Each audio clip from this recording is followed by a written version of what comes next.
Exodus chapter 17. From the wilderness of Sin, the whole congregation of the Israelites journeyed by stages, as the Lord commanded. They camped at Rephidim, but there was no water for the people to drink. The people quarreled with Moses and said, "Give us water to drink."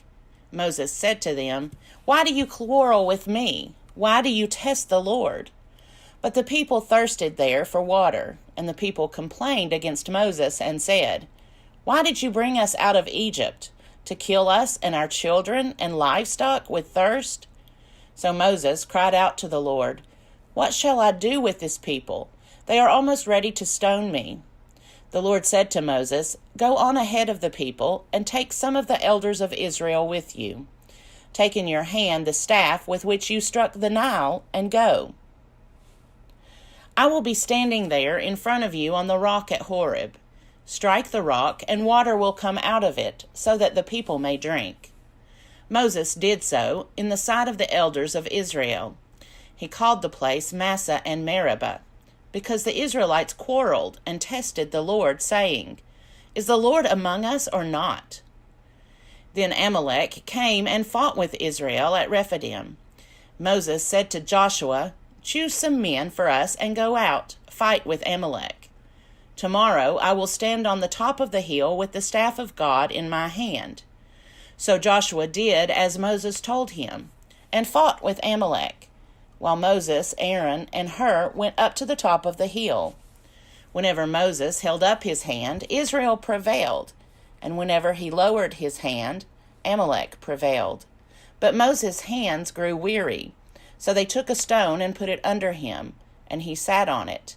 Aaron and Hur held up his hands, one on one side and the other on the other side, so his hands were steady until the sun set. And Joshua defeated Amalek and his people with the sword. Then the Lord said to Moses, "Write this as a reminder in a book and recite it in the hearing of Joshua. I will utterly blot out the remembrance of Amalek from under heaven." And Moses built an altar and called it, "The Lord is my banner." He said, "A hand upon the banner of the Lord. The Lord will have war with Amalek from generation to generation." Exodus chapter 18. Jethro, the priest of Midian, Moses' father-in-law, heard of all that God had done for Moses and for his people Israel, how the Lord had brought Israel out of Egypt. After Moses had sent away his wife Zipporah, his father-in-law Jethro took her back, along with her 2 sons. The name of the one was Gershom, for he said, "I have been an alien in the foreign land." And the name of the other, Eleazar, for he said, "The God of my father was my help, and delivered me from the sword of Pharaoh." Jethro, Moses' father-in-law, came into the wilderness where Moses was encamped at the mountain of God, bringing Moses' sons and wife to him. He sent word to Moses, "I, your father-in-law Jethro, am coming to you, with your wife and her 2 sons." Moses went out to meet his father-in-law. He bowed down and kissed him. Each asked after the other's welfare, and they went into the tent. Then Moses told his father-in-law all that the Lord had done to Pharaoh and to the Egyptians for Israel's sake, all the hardship that had beset them on the way, and how the Lord had delivered them. Jethro rejoiced for all the good that the Lord had done to Israel in delivering them from the Egyptians. Jethro said, "Blessed be the Lord, who has delivered you from the Egyptians and from Pharaoh. Now I know that the Lord is greater than all gods, because he delivered the people from the Egyptians, when they dealt arrogantly with them." And Jethro, Moses' father-in-law, brought a burnt offering and sacrifices to God. And Aaron came with all the elders of Israel to eat bread with Moses' father-in-law in the presence of God. The next day Moses sat as judge for the people, while the people stood around him from morning until evening. When Moses' father-in-law saw all that he was doing for the people, he said, "What is this that you are doing for the people? Why do you sit alone, while all the people stand around you from morning until evening?" Moses said to his father-in-law, "Because the people come to me to inquire of God. When they have a dispute, They come to me, and I decide between one person and another, and I make known to them the statutes and instructions of God." Moses' father-in-law said to him, "What you are doing is not good. You will surely wear yourself out, both you and those people with you, for the task is too heavy for you. You cannot do it alone. Now listen to me. I will give you counsel, and God be with you. You should represent the people before God, and you should bring their cases before God. Teach them the statutes and instructions, and make known to them the way they are to go and the things they are to do. You should also look for able men among all the people, men who fear God, are trustworthy, and hate dishonest gain. Set such men over them as officers over thousands, hundreds, fifties, and tens. Let them sit as judges for the people at all times. Let them bring every important case to you, but decide every minor case themselves. So it will be easier for you, and they will bear the burden with you. If you do this, and God so commands you, then you will be able to endure, and all these people will go to their home in peace." So Moses listened to his father-in-law and did all that he had said. Moses chose able men from all Israel and appointed them as heads over the people, as officers over thousands, hundreds, fifties, and tens.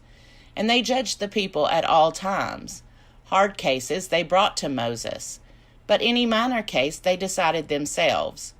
Then Moses let his father-in-law depart, and he went off to his own country. Exodus chapter 19. On the 3rd new moon after the Israelites had gone out of the land of Egypt, on that very day they came into the wilderness of Sinai. They had journeyed from Rephidim, entered the wilderness of Sinai, and camped in the wilderness. Israel camped there in front of the mountain. Then Moses went up to God. The Lord called to him from the mountain, saying, "Thus you shall say to the house of Jacob, and tell the Israelites, you have seen what I did to the Egyptians, and how I bore you on eagle's wings and brought you to myself. Now, therefore, if you obey my voice and keep my covenant, you shall be my treasured possession out of all the peoples. Indeed, the whole earth is mine, but you shall be for me a priestly kingdom and a holy nation. These are the words that you shall speak to the Israelites." So Moses came, summoned the elders of the people, and set before them all these words that the Lord had commanded him. The people all answered as one, "Everything that the Lord has spoken we will do." Moses reported the words of the people to the Lord. Then the Lord said to Moses, "I am going to come to you in a dense cloud, in order that the people may hear when I speak with you, and so trust you ever after." When Moses had told the words of the people to the Lord said to Moses, "Go to the people and consecrate them today and tomorrow. Have them wash their clothes and prepare for the 3rd day, because on the 3rd day the Lord will come down upon Mount Sinai in the sight of all the people. You shall set limits for the people all around, saying, 'Be careful not to go up the mountain or to touch the edge of it. Any who touch the mountain shall be put to death. No hand shall touch them, but they shall be stoned or shot with arrows. Whether animal or human being, they shall not live. When the trumpet sounds a long blast, they may go up on the mountain.' So Moses went down from the mountain to the people. He consecrated the people, and they washed their clothes. And he said to the people, 'Prepare for the 3rd day. Do not go near a woman.' On the morning of the 3rd day, there was thunder and lightning, as well as a thick cloud on the mountain, and a blast of a trumpet so loud that all the people who were in the camp trembled. Moses brought the people out of the camp to meet God. They took their stand at the foot of the mountain. Now Mount Sinai was wrapped in smoke, because the Lord had descended upon it in fire. The smoke went up like the smoke of a kiln, while the whole mountain shook violently. As the blast of the trumpet grew louder and louder, Moses would speak, and God would answer him in thunder. When the Lord descended upon Mount Sinai to the top of the mountain, the Lord summoned Moses to the top of the mountain, and Moses went up. Then the Lord said to Moses, "Go down and warn the people not to break through to the Lord to look. Otherwise, many of them will perish. Even the priests who approach the Lord must consecrate themselves, or the Lord will break out against them." Moses said to the Lord, "The people are not permitted to come up to Mount Sinai, for you yourself warned us, saying, 'Set limits around the mountain and keep it holy.'" The Lord said to him, "Go down and come up, bringing Aaron with you. But do not let either the priests or the people break through to come up to the Lord. Otherwise he will break out against them." So Moses went down to the people and told them. Exodus chapter 20. Then God spoke all these words. "I am the Lord your God, who brought you out of the land of Egypt, out of the house of slavery. You shall have no other gods before me.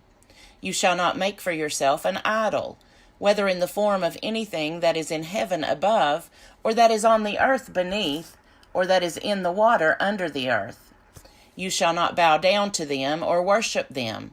For I, the Lord your God, am a jealous God, punishing children for the iniquity of parents, to the third and the fourth generation of those who reject me, but showing steadfast love to the 1,000th generation of those who love me and keep my commandments. You shall not make wrongful use of the name of the Lord your God, for the Lord will not acquit anyone who misuses his name. Remember the Sabbath day and keep it holy. 6 days you shall labor and do all your work, but the 7th day is a Sabbath to the Lord your God. You shall not do any work. You, your son or your daughter, your male or female slave, your livestock, or the alien resident in your towns. For in 6 days the Lord made heaven and earth, the sea, and all that is in them, but rested the 7th day. Therefore the Lord blessed the Sabbath day and consecrated it. Honor your father and your mother, so that your days may be long in the land that the Lord your God is giving you. You shall not murder. You shall not commit adultery. You shall not steal. You shall not bear false witness against your neighbor. You shall not covet your neighbor's house. You shall not covet your neighbor's wife, or male or female slave, or ox or donkey, or anything that belongs to your neighbor. When all the people witnessed the thunder and lightning, the sound of the trumpet, and the mountain smoking, they were afraid and trembled and stood at a distance, and said to Moses, "You speak to us, and we will listen, but do not let God speak to us, or we will die." Moses said to the people, "Do not be afraid, for God has come only to test you and to put the fear of him upon you, so that you do not sin." Then the people stood at a distance, while Moses drew near to the thick darkness where God was. The Lord said to Moses, "Thus you shall say to the Israelites, You have seen for yourselves that I spoke with you from heaven. You shall not make gods of silver alongside me, nor shall you make for yourselves gods of gold. You need make for me only an altar of earth, and sacrifice on it your burnt offerings, and your offerings of well-being, your sheep and your oxen. In every place where I cause my name to be remembered, I will come to you and bless you. But if you make for me an altar of stone, do not build it of hewn stones, for if you use a chisel upon it, you profane it. You shall not go up by steps to my altar, so that your nakedness may not be exposed on it."